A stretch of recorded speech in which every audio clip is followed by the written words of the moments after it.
Part of customization to your round that you're developing for your rifle is finding the rifling and setting that seating depth just so it's perfect for your rifle. Kent from Hodgdon Powders to talk about the old way to find your rifling. Right. So there are a lot of modern tools today to be able to do it, but you need certain things for that to happen. So the old school way is what we're going to cover right here. Okay. What we're going to do is we have a sized piece of brass. There's no primer. No primer. There. We're going to just seat a bullet on there. Just get it started. So with a custom rifle, how do they do it with custom rifles as opposed to mass manufactured rifles like this Seekins? So custom rifles, is what you want, how it's built, right? How the chamber is cut is really up to the gunsmith. I mean, there are parameters to follow for headspace, this, that, and the other. But the throat itself, again, gunsmiths have preferences on how they cut that throat. Okay. And it could be the same type of angles regardless of the caliber of the bore, but they do things their way because past experience has shown better performance, whatever. So if we look at this, and that's long. I have just barely got the bullet started. So we're at 3.457 for an overall length. Right, and the average And the book tells us 3.215. Right. So we are very long. So, and if we look at this from, you could see it is barely in there. Right. The boat tail's in there, but it's not touching anything. So this, I could probably pull this right out of there, right? So we're gonna then take a marker, and this is kind of a backup. If you're a machinist, you have Dicom to use on this, but this is a marker. So you're doing it right along that ogive. Yeah. That's all you're looking for? I'm doing it at the ogive, the curvature of the bullet, so where the rifling's going to contact that. Okay. What we're looking to do here is now when we put this in the chamber, push the bolt forward, there should be some resistance, and close the bolt, and then we open it up. We should see little rifling marks in the ink, and that tells us that this has contacted the rifling, and then we can make our adjustments from there. So let's see what happens. Unprimed. We throw her in there.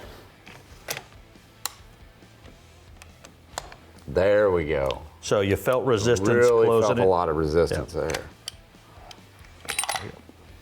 All right. Let's pull this out of here. That's gonna be harder than. Drop the magazine. Yeah.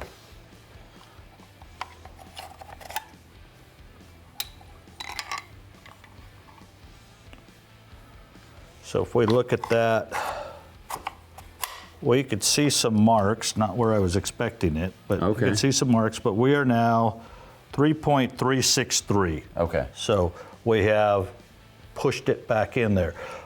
But you don't want, so this is contacted the rifle and pushed in, the rifling, and pushed in. But the projectile has deformed slightly.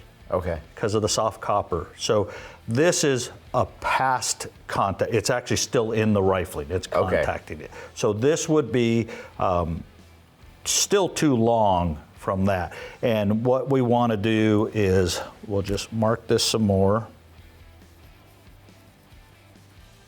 So when you get it to that point, are you then going to back it off just a touch? So everybody has a different number. Right. Are you 5 thousandths back of the rifling, 10 thousandths, 20 thousandths? Everybody has their own number in mind. Right. You could test it, right? See if your group size shrinks by being 5 thousandths versus 20 thousandths. So, but you also have to look at it too that as you fire the rifle, the metal heats up and it's going to expand slightly. So if you're really, really close, you might be a little too close now as it heats up if it's a long string of fire. So you want to have some safety, so keep it back. Usually I think the average person looks about at least 20 thousandths back of the rifling. It's going to keep it nice and safe. So I've remarked it. We know this is where it's touching. Right. And I'm going to bring the seat plug down to it. Okay. And I'm just going to seat it down a little bit more. So you're just, I mean, it's just minor. a little bit more. So we're at 3.357 now, so about 10 thousandths more than what it was. Yep. So let's put it in there and see if you're feeling the resistance you felt that last time. Okay. Almost none. Almost none. Yeah. So, but it's gonna, we've got to see if it's got the marks on it. yeah. So if we look, so there's still a mark. Right.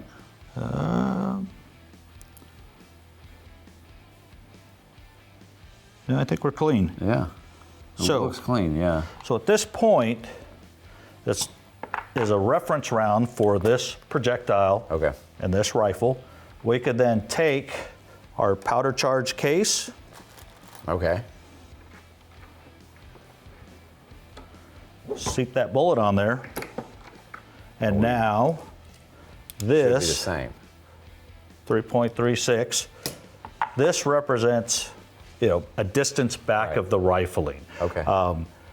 You can't really take the overall length that we're measuring as how much back of the rifling. That's where, diametered measuring tools come into place, so you can see what that reference is there. But we know this is back. Right. So we could finish seating these bullets at that length. We have some book specified 3.215. We're at 3.362 or 360. Different. So we're quite a bit longer here. Right. And we could go shoot these and see which is more accurate, or is there a difference in accuracy between the two? All right. Because the only difference here is the length, how Right. deep the bullet was seated. All right. Finding the rifling, pretty dang easy, the old school way. To see all of Gun Talk's content, go to guntalk.com, guntalktv.com, or sign up for the Gun Talk newsletter.